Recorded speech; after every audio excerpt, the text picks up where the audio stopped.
Thank you, Christina. Thank you all.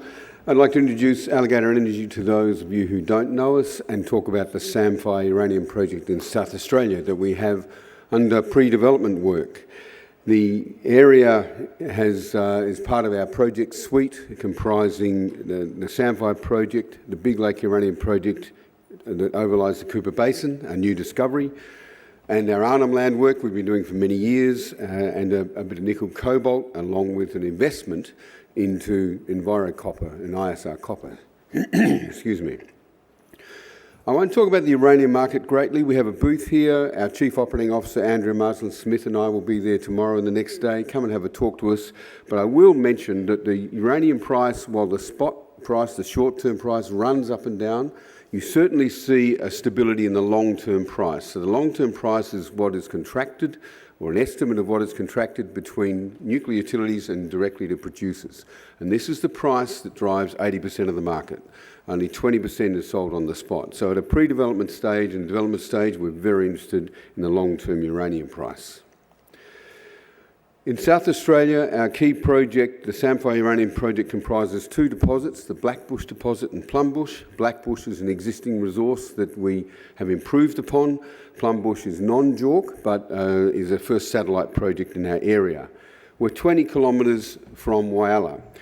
The advantage of the area there for us is that we have no need for an extensive infrastructure, a 25-kilometre power line, a 25-kilometre water line. We don't need to construct a camp, an airstrip. We already have local employees in the area. We have a JORC-compliant resource, just under 20 million pound. This is an in-situ recovery resource, so solution mining, where you physically don't mine the ground, you solution mine using the existing saline groundwater. The advantage there, low capital cost, and you can start at a very low rate of 1 to 1.2 million pound of uranium per year, which is common in ISR projects in Australia and Wyoming and other parts of the world. We've got a wide range of channels, paleo channels buried at 80 metres depth, which give us a good exploration target range. We've done a very detailed scoping study. While it's a scoping level officially, it was done to a level that's comfortably close to PFS, and that allows us to move straight into feasibility as we go through our pilot field recovery trial, which I'll talk about shortly.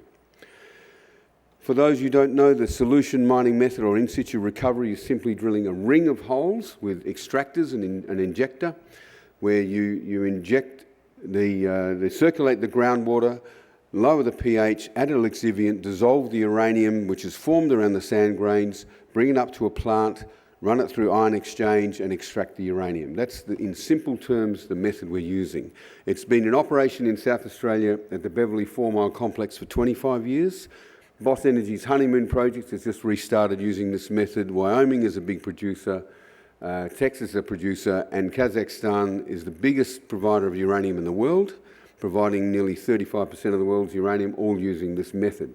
So it's a very common method of uranium extraction in the world. We've run a detailed scoping study, as I mentioned. We've got good economics, and we really wanted to run this up to December 23 because we're about to spend a good amount of money. So a good payback, even at the small scale, 1.2 million pound, which is a typical startup size for these projects. An all-in sustaining cost of 33 a pound, which is the cash cost plus the ongoing wellfield drilling and capital work that you have to do. And we've done this at a $75 uranium price up on the top level there, which is very effective in the current environment. This is a map showing our known paleochannels buried and formed at 80 metres below the surface. The concentration of pink there is the existing resource that we have. Just to halfway down that is a series of holes with our secondary deposit, the Plumbush deposit, which we'll be drilling into later this year as our target as we negotiate final access. And we intend to bring that into resource category in the coming years. So we've already got a starting project and the wherewithal to undertake that. We have a satellite project and we have a lot of other intersections around these channels. Almost 90 kilometres of known channel, many which have not been touched. We've really only touched about 35–40% of these channels. So really a good scope for the future expansion of the operation.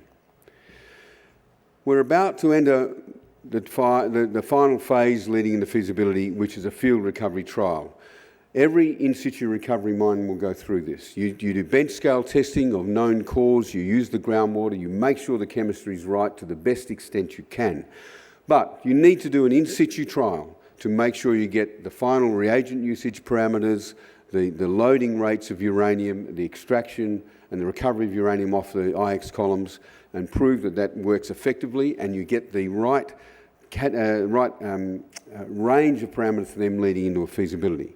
So we've just received a retention lease to this. We have the operating plan about to be submitted, which will take a couple of months to be approved.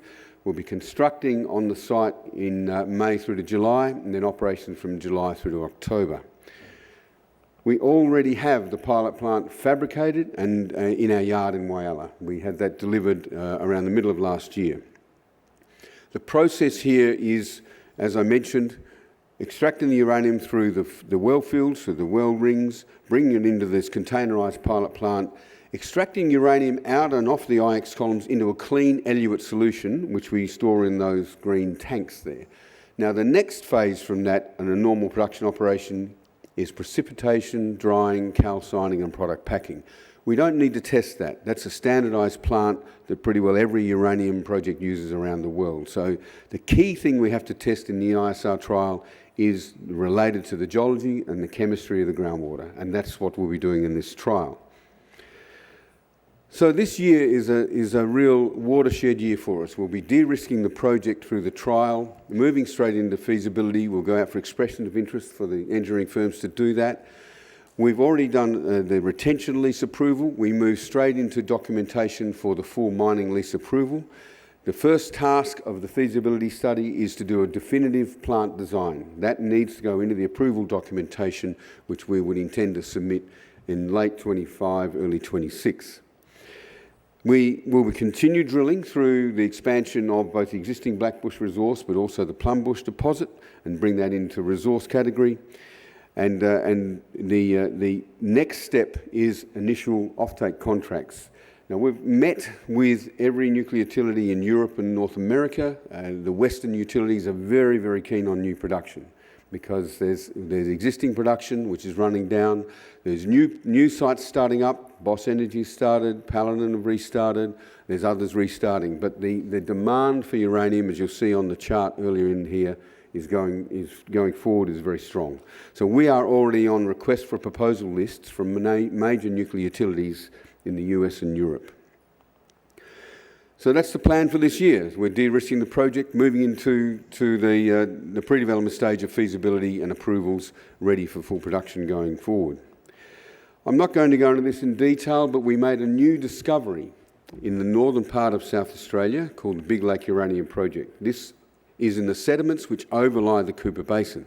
But more importantly, those sediments are also the ones that host the Beverley 4 Mile complex 200 kilometres to the southeast. And the important thing about this is a brand new discovery in areas where there was not intended or not meant to be uranium. It had the potential, and now we really think we've got the potential to find a new field, an in-situ recovery field here. So our next drilling program in this is imminent. It'll start in the coming weeks, and we'll announce that at the time. So very exciting for us. We've had 20 to 30 metre thicknesses of sands in an area where there's no known uranium, and we're going to be expanding that footprint and moving on the ground. And look, we've done a lot of work on the ground to get here, and we'll take it forward. We have a strong production team. Andrea, our Chief Operating Officer, has 15 years operating experience as Operations Manager at Beverley, and she now has a full production team in situ recovery uranium under her. So I thank you for your time, and we look forward to taking this project forward and bringing our shareholders some wealth. All the best.